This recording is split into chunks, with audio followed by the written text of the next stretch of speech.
سے آپ نے بارہا سنا ہوگا کہ نبی کریم صلی اللہ علیہ وسلم کے زبان اقدس پر ہمیشہ رب حبلی امتی رب حبلی امتی کی صدا جاری رہتی ہے۔ اس کا مطلب یہ ہے میرے مولا میری امت میرے حوالے کر۔ لغوی ترجمہ یہ ہوگا، ترجمہ لوگ یہ بھی کرتے ہیں اور کہتے ہیں کہ اللہ میرے رب میری امت کو بخش دے۔ کسی طرح سے یہ بھی معنی صحیح ہے، لیکن لغوی اعتبار سے رب حبلی کا مطلب یہ ہوا مولا میری امت میرے حوالے کر دے، یعنی میں اپنی امت کے مقدرات کا فیصلہ خود کروں، جسے چاہوں اسے شفاعت کے ذریعہ جنت میں داخل کروں، اور جسے نہ چاہوں اور نہ چاہنے کی حالات۔ میرے آقا نے ارشاد فرمایا کہ میرے امت میں سے کوئی ایک فرد بھی جب تک باقی رہ جائے گا جنت میں جانے سے، اس وقت میں سجدے سے سر نہ اٹھاؤں گا، رب سے راضی نہیں ہوں۔ جب اللہ مجھے راضی کرنا چاہے، پورا جہان رب کو راضی کرتا ہے، ایک موقع ایسا بھی آئے گا جس کو مقام محمود کہا جاتا ہے۔ مقام محمود کی کئی صراحتیں، کئی وضاحتیں کی گئی ہیں۔ انہیں وضاحتوں میں سے ایک وضاحت یہ بھی آتی ہے کہ رب تعالیٰ اپنے محبوب کی رضا ڈھونڈے گا۔ محبوب تو کیا چاہے گا، تیری رضا کیا ہے، تو کس میں راضی ہے؟ تو اس منظر کو سامنے رکھیں اور سرکار کا یہ ارشاد سنیں۔ میرے آقا فرماتے ہیں میں رب کی قسم کھا کے کہتا ہوں میری امت کا ایک فرد بھی جب تک جنت میں داخل ہونے سے رہ جائے گا اس وقت میں رب سے راضی نہیں ہوں گا۔ ساری امت لے گی، اس لیے اپنے حوالے۔ تو کہنے کا مقصود یہ ہے کہ صبح و شام چلتے پھرتے اٹھتے بیٹھتے آقا کی زبان پر رب حبلی امتی رب حبلی امتی رب حبلی امتی، مولا میری امت کو بخش دے یا میری امت کو میرے حوالے کر دے، یہ صدا جاری رہتی تھی۔ اب آئیے سرکار غوث پاک کی بارگاہ میں۔ سرکار غوث پاک رضی اللہ تعالیٰ بھی اسی سنت کریمہ کو اپناتے ہیں، اس لیے کہ آپ کو سرکار کی اتباع کامل حاصل تھی۔ کامل متبع ذات کا نام سرکار غوث پاک ہے۔ بچپنا نبی کا غوث پاک کا دیکھ رہے ہیں، اگر ادھر نبوت کے اعجاز نظر آتے ہیں تو ادھر کرامتوں کا ظہور ہوتا ہے۔ آقا ہیں، پیدا ہوتے ہیں، پیشانی کے بل پیدا ہوتے ہیں۔ عام بچوں کی پیدائش سے آپ کی پیدائش کی شکل مختلف ہے۔ سجدے کی صورت لے کر پیدا ہوتے ہیں، سجدے والی کیفیت لے کر پیدا ہوتے ہیں۔ نتیجہ کیا نکلا؟ قوم کو، امت کو یہ آقا پیدا ہوتے ہی درس دے رہے ہیں کہ اے بندہ تو سجدے کے لیے پیدا ہوا ہے۔ سجدہ جو اللہ کا ایک عظیم فریضہ ہے، سجدے کی صورت لے کر دنیا میں تشریف لاتے ہیں۔ میرا غوث بھی ہے، وہ نبی کی اتباع میں ایک فریضے کا درس بن کر آتا ہے۔ غوث بھی آتا ہے تو روزہ رکھ کر آتا ہے، روزے کی حالت میں آتا ہے۔ پہلی رمضان پیدائش ہے، روزے سے نہیں گئے، اب پیدا ہوتے فریضہ خدا، فریضہ خدا کا اہتمام نبی کی اول پیدائش میں بھی، اور فریضے کا اہتمام سرکار غوث پاک کی پیدائش میں۔ اس طرح آپ جوانی دیکھیں، بڑھاپا دیکھیں، سفر دیکھیں، حضرت دیکھیں، خلوت دیکھیں، جلوت دیکھیں، اٹھنا دیکھیں، بیٹھنا دیکھیں، کھانا پینا، آنا جانا، ہر پہلو میں سرکار کی مکمل اتباع اور پیروی کی طرف۔ تو آقا کی ایک عادت کریمہ تھی کہ ہمیشہ فرماتے تھے رب حبلی امتی رب حبلی امتی رب حبلی امتی۔ اب اس کی مماثلت دیکھنی ہے، اس کی اتباع دیکھنی ہے سرکار غوث پاک کی زندگی میں۔ تو آؤ میرے غوث فرماتے ہیں عینی فی اللوح المحفوظ، میری نگاہ لوح محفوظ پر ٹکی رہتی ہے۔ وَإِنِّي غَائِصٌ فِي بِحَارِ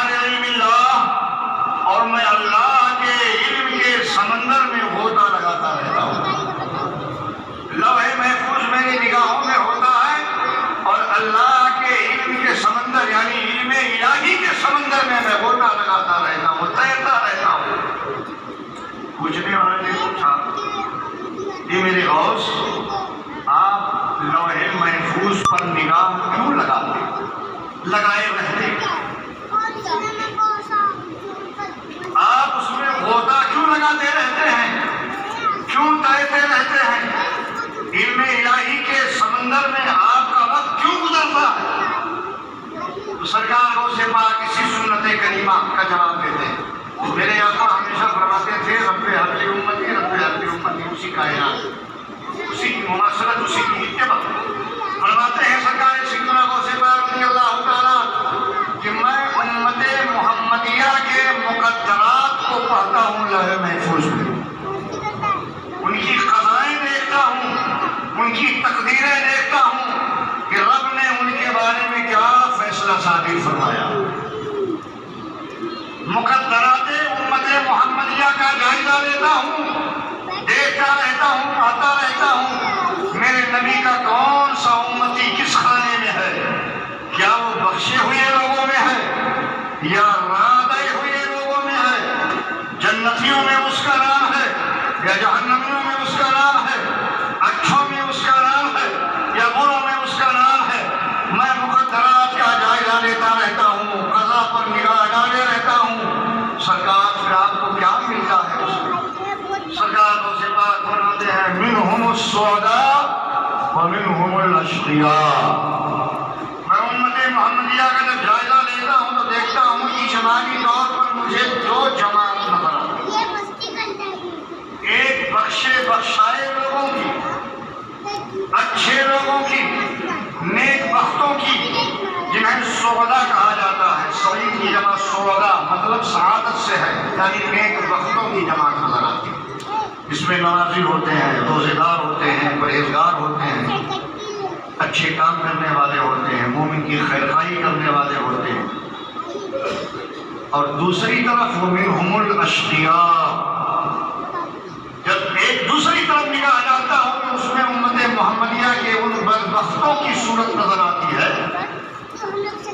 جو چوری کرتے ہیں، حیالی کرتے ہیں، دغا کرتے ہیں، فریب کرتے ہیں، جھوٹ بولتے ہیں، دوسرے کو ناحق ستاتے ہیں، تکلیفیں پہنچاتے ہیں، کینہ رکھتے ہیں، فریب دیتے ہیں۔ اشقیاء کی بدعمل لوگوں کی جماعت نظر آتی ہے، اور ایک طرف مجھے نیک بختوں کی سعداء کی جماعت نظر آتی ہے۔ سعداء بھی میری نگاہ میں ہوتے ہیں اور اشقیاء بھی میری نگاہ میں ہوتے ہیں۔ مقدرات امت محمدیہ کو دو حصوں میں تقسیم فرمایا۔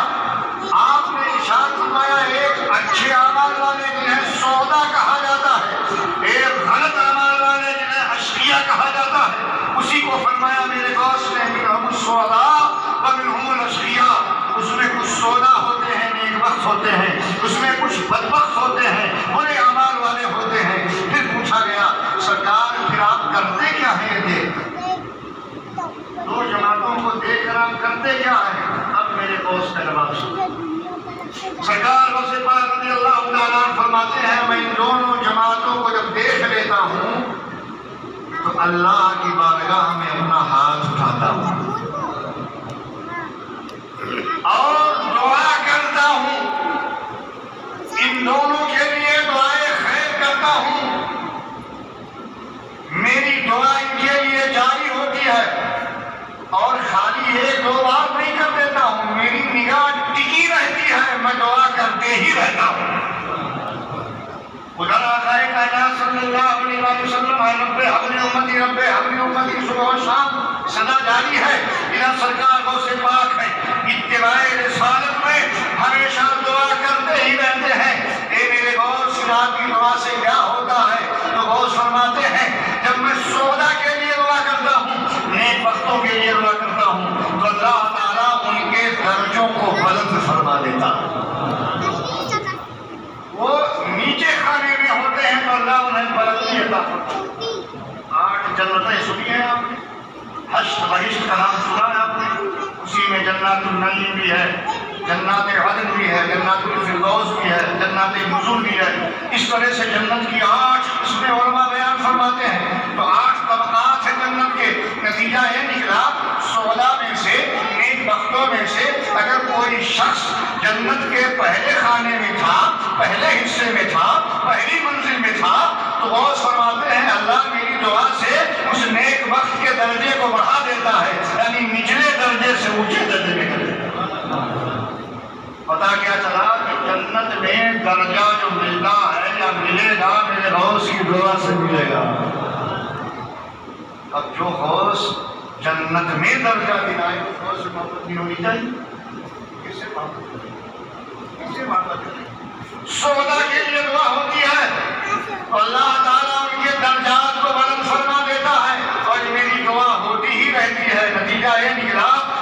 محمدیہ کے شہداء ترقی پاتے ہی رہتے ہیں، وہ اپنے عمل کی بنیاد پر ترقی نہیں پا رہے ہیں، اگر ترقی پا رہے ہیں تو میرے غوث کی دعا کی وجہ سے۔ اور دوسرے طرف اشقیاء ہیں، جب اشقیاء پر میری نگاہ ہوتی ہے، ان کے لیے میں اللہ کی بارگاہ میں ہاتھ اٹھاتا ہوں، دعا کرتا ہوں، تو اللہ تعالیٰ ان اشقیاء کی شقاوت کو بدل کر سعادت میں تبدیل فرما دیتا ہے، ان بدبختوں کو نیک بخت بنا دیتا ہے، یعنی ان کے جرموں کو میری دعا سے اللہ معاف فرما دیتا ہے۔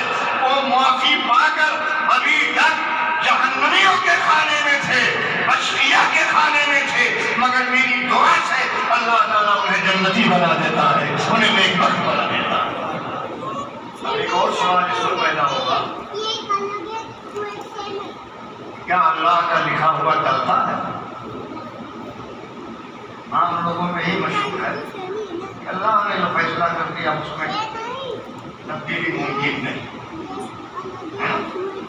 اللہ کا لکھا کون ٹال سکتا ہے؟ اس بولی بولی ہے، اللہ کا لکھا ہوا کیسے ٹل سکتا ہے؟ ٹلتا ہے، ٹالنے والا چاہیے۔ تبدیلی آتی ہے، تبدیلی پیدا کرنے والا۔ صدقے کے بارے میں سنا ہم نے، یہ بھی تو آپ لوگوں میں مشہور ہے، صدقہ بلاؤں کو ٹالتا ہے۔ بلا آپ کے لیے مقدر تھی، اللہ نے آپ کے لیے مصیبت کی قضا فرما دیا تھا، فیصلہ ہو چکا تھا، آپ پر بلا مصیبت آنی ہے، لوح محفوظ پر ہے، لکھا ہوا ہے۔ لیکن میرے آقا فرماتے ہیں صدقے کی عادت ڈالو، صدقے سے بلائیں ٹل جائیں۔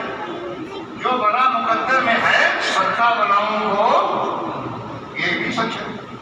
ایک طرف آپ نے ادھر یہ سنا، یہ کہا کہ اللہ کا لکھا ٹلتا نہیں، اور ادھر سنا کہ صدقہ بلاؤں کو ٹالتا ہے، دونوں میں ٹکراؤ۔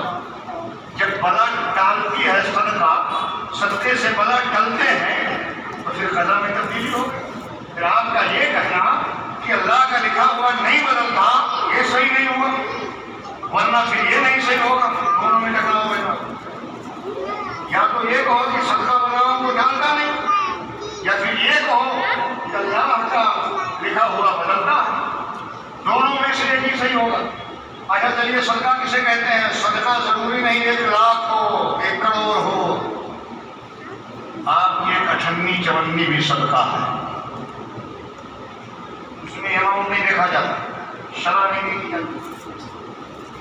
54 پیسہ بھی آپ کا صدقہ ہے، 10 بھی صدقہ ہے، 1 روپیہ بھی صدقہ ہے، 2 روپیہ بھی صدقہ ہے، 1 لاکھ 2 لاکھ بھی آپ کا صدقہ ہے۔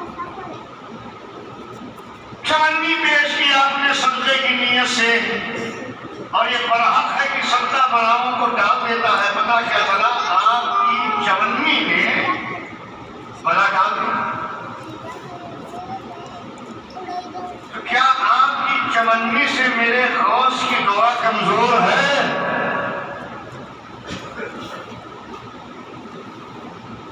آپ کی 58 سے میرے غوث کی دعا کمزور ہے؟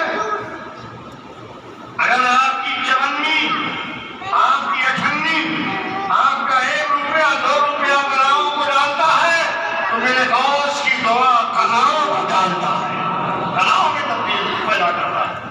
اسی کو کہا گیا ان الصدقۃ ترد البلا، صدقہ بلاؤں کو ڈال دیتا ہے۔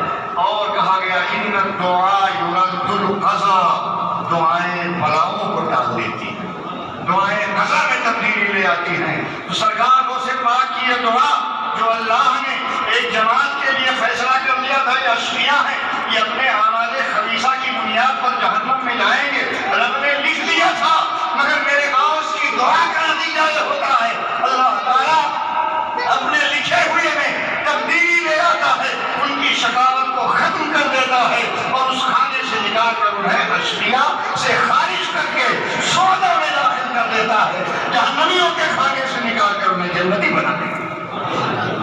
دعائے غوث عالم کا اثر ہے، کیسے میرے غوث کی دعا تقدیرات کو بدلتی ہے۔ آئیے تھوڑا سا بہجت الاشعار شریف، بڑی مشہور کتاب ہے سرکار غوث پاک کی حالات میں۔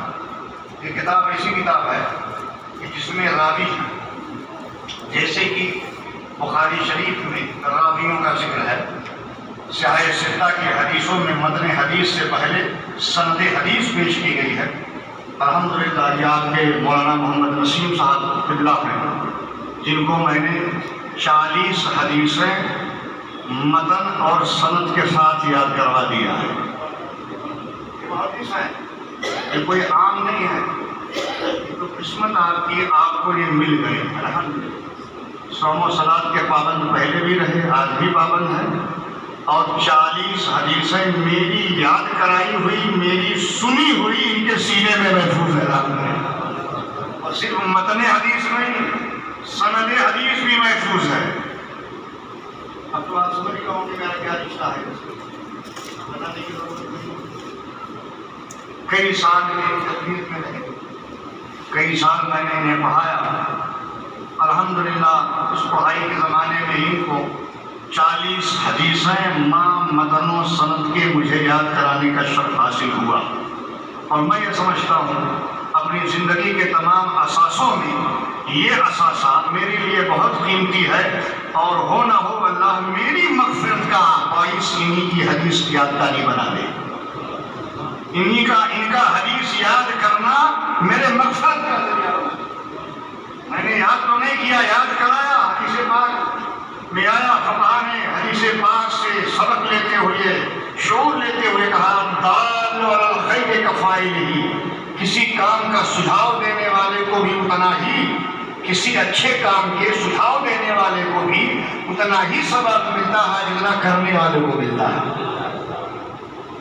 الحمدللہ یہ عام مولویوں میں سے نہیں ہے جو آپ لوگ امامت کے لیے یا مدرسہ پڑھانے کے لیے روڈ پہ پکڑتے ہیں اور روڈوں پہ رابطہ کرتے ہیں، اور روڈوں پہ گھومنے والے نہیں۔ الحمدللہ یہ درسگاہی آدمی ہیں، آپ ان سے مسائل بھی جان سکتے ہیں، فقہ کی کتابیں بھی پڑھ سکتے ہیں، مسائل کا درس بھی لے سکتے ہیں، ساتھ ہی ساتھ آپ ان سے حدیث پاک کا بھی درس لے سکتے ہیں۔ درس حدیث کی بھی اجازت دے دی ہے میں نے انہیں، یہ درس حدیث سندوں کے ساتھ آپ کو دے سکتے ہیں، اور ان کا درس دینا متصل ہوگا سرکار دو عالم صلی اللہ علیہ وسلم کی ذات تک۔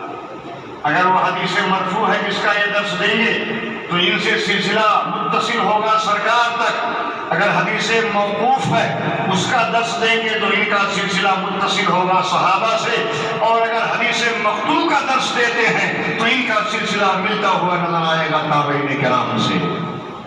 گویا کہ درس حدیث کے حوالے سے یہ تابعی سے بھی جڑے ہوئے ہیں، درس حدیث کے حوالے سے یہ صحابی سے بھی جڑے ہوئے ہیں، اور درس حدیث کے حوالے سے یہ نبی کریم سے بھی جڑے ہوئے ہیں۔ یہ آپ کی خوش بختی ہے، آپ کی سعادت مندی ہے کہ آپ کو ایسا لائق فائق امام ملا۔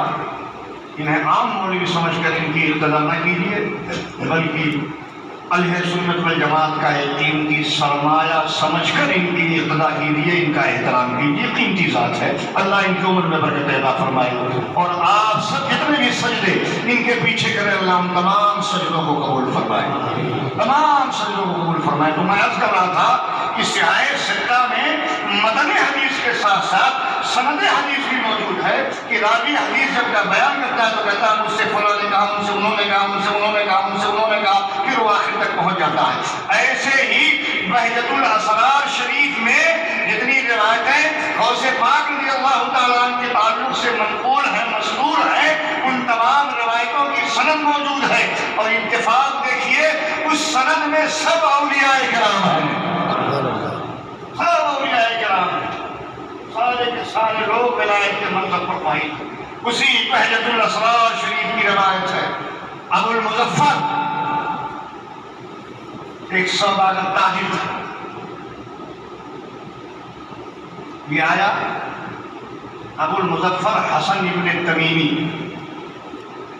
سرکار سیدنا حماد ابن دباس رضی اللہ تعالیٰ عنہ کی بارگاہ میں، کہا حضور مجھے تجارت کے لیے جانا ہے، اپنے شہر سے دوسرے شہر منتقل ہونا ہے، یہ نیشا پور ہے، نیشا پور سے مجھے جانا ہے سفر کر کے ملک شام، آپ دعا فرما دیں کہ راستے میں کوئی تکلیف نہ ہو۔ کس کے پاس آیا؟ حماد ابن دباس کے پاس، مرتبہ ولایت پر فائز، حضور دعا فرما دیں۔ آپ نے کہا ٹھہرو تھوڑا، ٹھہرے ہو۔ ٹھہرنے کے بعد حماد ابن دباس مراقبہ فرماتے ہیں، تھوڑی دیر کے لیے آنکھیں بند کرتے ہیں اور پھر آنکھیں کھولتے ہیں۔ اسی بیچ میں آپ نے نیشا پور سے لے کر ملک شام تک کا پورا جائزہ لے لیا۔ اللہ والوں کی شان تک ہوتی، ہم لوگ کچھ دیکھنے کے لیے آنکھیں کھولتے ہیں، مگر اللہ والوں کو جب بہت کچھ دیکھنا ہوتا ہے تو آنکھیں بند کر لیتے ہیں، الٹی ہی چال چلتے ہیں دیوان گانے عشق، آنکھوں کو بند کرتے ہیں دیدار کے لیے۔ ان کا الٹا حال ہوتا، آنکھیں بند کی، سارے حالات سفر دیکھ لیے، اور اس کے بعد ابو المظفر سے کہتے ہیں، حسن ابن تمیمی سے کہتے ہیں، راستے میں بڑے خطرات ہیں، ہرگز سفر کا ارادہ نہ رکھ، نہ جا، ورنہ تیری جان بھی جائے گی، تیرے ساتھیوں کی جان جائے گی، تیرا مال بھی نقصان سے دوچار ہوگا، تیری جان بھی ضائع ہوگی، سفر ملتوی کر دے۔ اس نے عرضی پیش کی، سرکار ایسا نہیں ہو سکتا، ہم نے ہر طرح سے تیاری کر لی ہے، اونٹ پر سامان لاد دیے ہیں، کجاوے لاد دیے ہیں، رخت سفر باندھ لیا ہے، مال تجارت بھی تیار کر لیا ہے، سارے لوگ اپنے اپنے گھروں سے نکل کر شہر پناہ میں آ گئے ہیں، صدر دروازے پہ آ گئے ہیں، اگر سفر ملتوی کرتے ہیں تو بڑا نقصان ہوگا، سرکار کچھ کیجئے، کرم فرمائیے۔ سرکار سیدنا حماد ابن دباس رضی اللہ تعالیٰ فرماتے ہیں، اچھا ٹھیک ہے، اگر تو جانا ہی چاہتا ہے تو یہاں نہیں، غوث پاک کی بارگاہ میں حاضری دیتے ہوئے جا، غوث پاک سے ملتے ہوئے جا، غوث پاک سے رابطہ کرتے ہوئے جا۔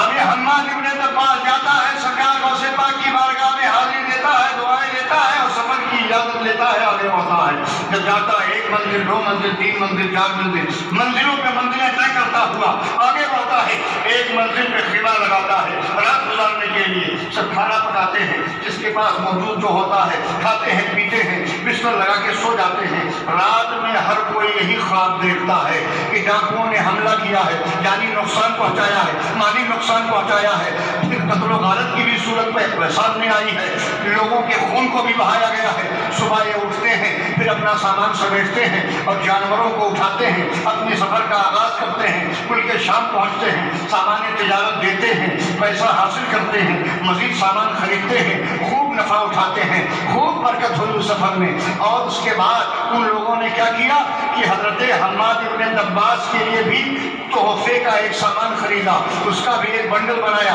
بنانے کے بعد وہ پلٹے، وہ پلٹنے کے بعد سب لوگ تو اپنے اپنے گھر کو چلے گئے، مگر یہ جو سردار قافلہ تھا ابو المظفر حسن ابن تمیمی آیا، حضرت حماد ابن دباس کی بارگاہ میں کہا، حضور یہ تحفہ ہے، یہ نذرانہ ہے، اسے قبول فرمائیں۔ فرمایا کیسا تحفہ، کیسا تحفہ، یہ کس طرح کا نذرانہ ہے؟ کہا سرکار ہم نے ملک شام حاضری دی اور گئے، تجارت کیا، سامان تجارت پیش کیا، خوب نفع اٹھایا، بڑا فائدہ ہوا، یہ فائدہ ہونے کے نتیجے میں خوشی سے آپ کی بارگاہ میں نذرانہ ہم پیش کرتے ہیں۔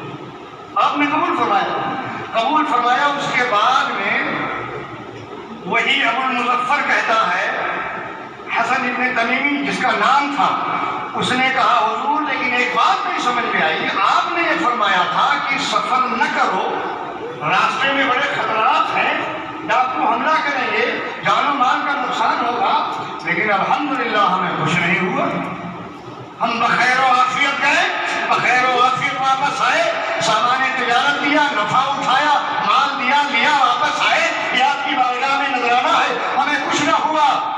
تو سرکار حماد ابن دباس فرماتے کچھ نہیں ہوا، کہا کچھ نہیں ہوا، کہا اچھا یہ بتا کچھ منزلیں طے کرنے کے بعد جب فلاں منزل پر تو نے قیام کیا تھا، رات گزاری تھی، رات میں سویا تھا، تو کیا اس طرح کا خواب نہیں دیکھا تھا کہ ڈاکوؤں نے حملہ کیا ہے، جان و مال کا نقصان پہنچایا؟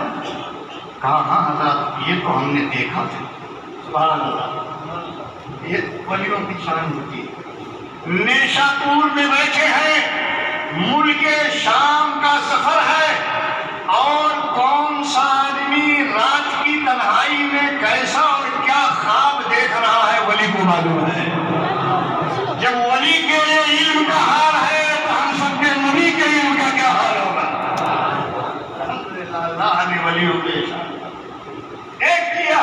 کہا خواب نہیں دیکھا تھا؟ ایسا کہاں سے کہا خواب دیکھا تھا؟ کہا پھر کیوں کہتا کچھ نہیں ہوا؟ بہت کچھ تو ہوا، جان کا نقصان ہوا، مال کا نقصان ہوا، مالوں پر قبضہ ہوا، خونریزی ہوئی، خون بہایا۔ کہا حضور خواب دیکھا تھا، خواب اور ہونے سے کیا تھا؟ تو حماد ابن عباس فرماتے ہیں سن، یہ تم سب کے مقدرات میں سے تھا، یہ سب ہونا طے تھا، فی الحقیقت واقع ہونا تھا، اس کا وقوع حقیقی تھا۔ وہ تو غوث پاک کی بارگاہ میں حاضری کا صدقہ ہے کہ انہوں نے دعا کی ہے، تو حقیقت میں ہونے والی چیز کو اللہ نے خواب میں بدل دیا ہے۔ سبحان اللہ۔ یہ ہے غوث پاک کا جلال، یہ ہے غوث پاک کی طاقت، یہ ہے غوث پاک رضی اللہ تعالیٰ عنہ کا تصرف اور اختیار۔ تو غوث پاک سے محبت ہم اس لیے کرتے ہیں کہ غوث پاک دنیا میں بھی ہمارے لیے مفید و کارآمد اور آخرت میں بھی ہمارے لیے بھی مفید و کارآمد۔ یہ دنیا میں ہے، حقیقت میں بلائیں آنے والی ہے تو سرکار غوث پاک کی دعا سے وہ بلا ٹل جاتی ہے دنیا میں، اور آخرت کا حال یہ ہے اگر ہم شقی ہیں، بدبخت ہیں، ناکارے ہیں، جہنمیوں میں نام لکھا ہوا ہے، تو میرا غوث دعاؤں پہ دعائیں کر کے اشقیاء کی جماعت سے نکال کر سودا میں داخل کر دیتا ہے، جہنمیوں کی فہرست سے نکال کر جنتی بنا دیتا ہے۔ غوث پاک جو غوث ہمارے اور آپ کے لیے دنیا میں مفید ہو، آخرت میں بھی مفید ہو، اس غوث سے محبت نہیں چاہیے۔ اسی لیے اہل سنت والجماعت سرکار غوث پاک سے ٹوٹ کے محبت کرتے ہیں، اور یہ محبت قائم رہنا چاہیے، محبت قائم رہنا چاہیے۔ اس لیے کہ یہ تو ایک دو فائدہ میں نے بتا دیا، ایک آخری فائدہ بتا دوں، آخری فائدہ بتا دوں آپ کو، وقت کی کمی ہے ورنہ میں بتاتا آپ کو بہت ساری باتیں سرکار غوث پاک کے حوالے سے، مگر میرا خود ہی دامن تنگ ہے، میں آپ کے لیے کیا وسعت پیدا کروں؟ مجھے میں نے بتایا کہ گورے گاؤں پہنچنا ہے۔ سرکار غوث پاک رضی اللہ تعالیٰ عنہ کی ذات سے جڑنے کا ایک جو خاص فائدہ ہے وہ یہ ہے کہ میرے آقا کی ایک حدیث ہے، میرے آقا ارشاد فرماتے ہیں المرء مع من احبا، آدمی کا حشر بھی اسی کے ساتھ ہوگا جس سے وہ محبت کرتا ہے۔ تو اگر یہاں زمین پر رہ کر غوث پاک سے محبت کرتے رہیں گے تو انشاءاللہ میدان محشر میں بھی غوث پاک کی معیت نصیب ہوگی، ان کی سنگت ملے گی، ان کی صحبت ملے گی، ان کا ساتھ ہونا نصیب ہوگا۔ میرے نبی کا فرمان ادھر آ جائے نا، آدمی کا حشر اسی کے ساتھ ہوگا جس سے وہ محبت کرتا ہے۔ اس لیے غوث کی محبت کو دلوں میں جاگزی رکھو، غوث اعظم کی محبت میں رہو، جیو، غوث پاک کی محبت میں دنیا سے اٹھو۔ فیضان غوث اعظم سے اللہ ہمیں آپ کو سب کو مالا مال فرمائے، آپ شاد رہیں، آباد رہیں، اور اس مسجد سے پیغام حق کا زیادہ سے زیادہ عام کرنے کا حوصلہ پیدا کرتے رہیں، موقع بموقع مجالس کا انعقاد کرتے رہیں تاکہ دینی معلومات ان بچوں تک پہنچتا رہے۔ آپ نے تو اپنے باپ دادا سے میلاد سیکھا تھا، آپ کی اولاد میلاد نہیں سیکھ پا رہی ہے، یہ رہ گئی صرف قرآن خوانی کی حد تک یا دوسرے اور دنیاوی پروگراموں کی حد تک۔ آپ نے باپ دادا سے میلاد دیکھا تھا، غوث پاک کی گرامی دیکھی تھی، بارہ ربیع الاول شریف دیکھا تھا، ختنہ ہو تو میلاد، ولادت ہو تو میلاد، شادی کی تاریخ ہو تو میلاد۔ ہم نے گھروں سے میلاد نکال لیا ہے، اب بچوں کے ہاتھ میں موبائل دے دیا ہے، ٹی وی دے دیا ہے، میلاد جانتے نہیں بچے، تو پھر ان کو دینی تعلیم کہاں سے حاصل ہو؟ 15 منٹ کے اس منبر رسول سے کیا حاصل ہونے والا ہے؟ اس لیے مجلسوں کا مزاج بنائیں، مسجدوں میں بھی مجلسوں کا انعقاد ہو اور گھروں میں بھی مجلسوں کا انعقاد ہو، تاکہ آپ کے ساتھ آپ کے بچے، آپ کے اہل خانہ، آپ کی بہو بیٹیاں سب دینی معلومات سے مالا مال ہو سکے۔ اللہ فیضان غوث اعظم عنہ تعالیٰ فرمائے۔ السلام علیکم ورحمۃ اللہ تعالیٰ وبرکاتہ۔